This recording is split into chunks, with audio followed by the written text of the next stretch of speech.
चलो स्टूडेंट, चलो इस क्वेश्चंस में क्या दिया देखो। A car move for half of its time at कितना 80 kilometre per hour and for rest half time for 40 kilometre. Total distance कितना दिया 60 and what is the average speed. Okay, question को थोड़ा और विजिबल होने के लिए इसको थोड़ा मार्क कर लेते हैं। ऐसे कैसे मार्क कर लिया करो, जब भी ऐसे क्वेश्चन आए मार्क कर लो। ये ए से बी जा रहा है, बी से जा रहा है, तो बी से टी। T1 मतलब टी डिवाइड बाय टू, और T2 कितना दिया again T by two, half time and half time. आपको दूसरा क्या दिया V1 देकर रखा है। V1 कितना अपने पास दिया है इस 80 किलोमीटर्स, और V2 कितना देकर रखा अपने पास 60। टोटल डिस्टेंस दिया, टोटल डिस्टेंस कितना दिया सर, रिमेनिंग हाफ इज 40। तो V2 अपने पास कितना देकर रखा है 40, और डिस्टेंस कितना देकर रखा है 60 देकर रखा है। एवरेज स्पीड का फॉर्मूला क्या था, total distance upon total time. Question में टोटल डिस्टेंस तो देकर रखा 60 किलोमीटर, बोल सकते हैं ये कितना दिया 60 किलोमीटर दिया, बट टोटल टाइम नहीं दिया उन्होंने। उसके यहाँ पे T1 T2 हाफ टाइम है, हाफ टाइम दिया। तो हमारा पहला टास्क क्या रहेगा कि पहले टाइम कैलकुलेट करें। अब टाइम कैसे कैलकुलेट करते हैं, मेरे पास टोटल डिस्टेंस पता है, और यहाँ पे उसने क्या रखा है, यहाँ पे डिस्टेंस मेंशन नहीं किया हुआ है। तो पहले हम क्या करते हैं D1 एंड D2 निकालते हैं टाइम के फॉर्म में, और उसको टोटल डिस्टेंस में पुट कर लेते हैं। ठीक है, तो D1 कैसे निकालेंगे, अपने पास V का फॉर्मूला क्या होता है, such that we know V is equal to D by T। तो D is equal to V into T. अब सोचो D1 कितना लिखूं मैं यहां से, D1 is V1 into T. कितना आएगा अपने पास V1 इंटू T1। तो D1 कितना आएगा अपने पास, D1 कितना आएगा, V1 कितना है 80। तो लिखता हूं 80 into T divide by two, कितना आ रहा है ये 40 टी आ रहा है। कितना आ रहा है ये 40 टी। तो बोलता है यहां से ये आ गया 40 टी।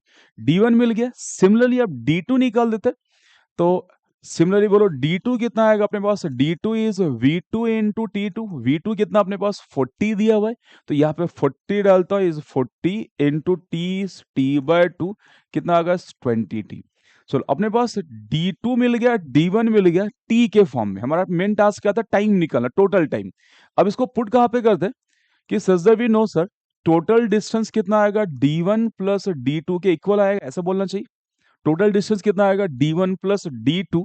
तो इससे D1 plus D2, total distance अपने पास 60 देकर रखा है। अगर मैं यहां लिखता हूं 60 इज इक्वल टू D1 कितना अपने पास 40 टी, D2 कितना अपने पास 20 टी। अगर मैं इसको ऐड किया तो कितना होगा इस 40, ये हो गया अपने पास 60 टी।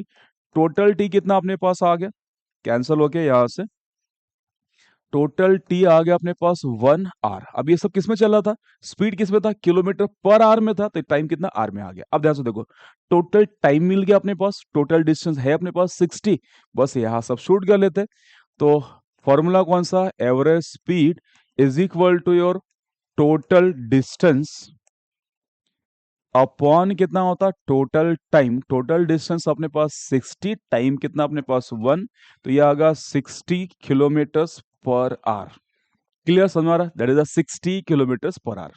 ठीक है, क्वेश्चन में ट्विस्ट क्या था आपके पास, टोटल टाइम नहीं गिवन था। ठीक है, तो टोटल टाइम निकालने के लिए हमने क्या किया, पहले डिस्टेंस को टाइम के फॉर्म में निकाला, हमें टोटल डिस्टेंस पता था, और हमने D1 D2 टाइम के फॉर्म में निकाल के टोटल डिस्टेंस में क्या क्या पुट कर लिया। पुट करके हमें क्या मिला, डिस्टेंस पता था, और D1 D2 टाइम के फॉर्म में आया, तो यहां से टोटल टाइम मिल गया। टाइम मिलने के बाद फिर अपने पास सिंपल सा सिर्फ फॉर्मूला पुट करना है। टोटल डिस्टेंस है अपने पास, एवरेज स्पीड क्या formula, total distance upon time. उसमें क्या किया हमने, टोटल डिस्टेंस 60 और टाइम कैलकुलेट किया था 1 आवर। Substitute and answers. चलो क्लियर समझ में, थैंक यू।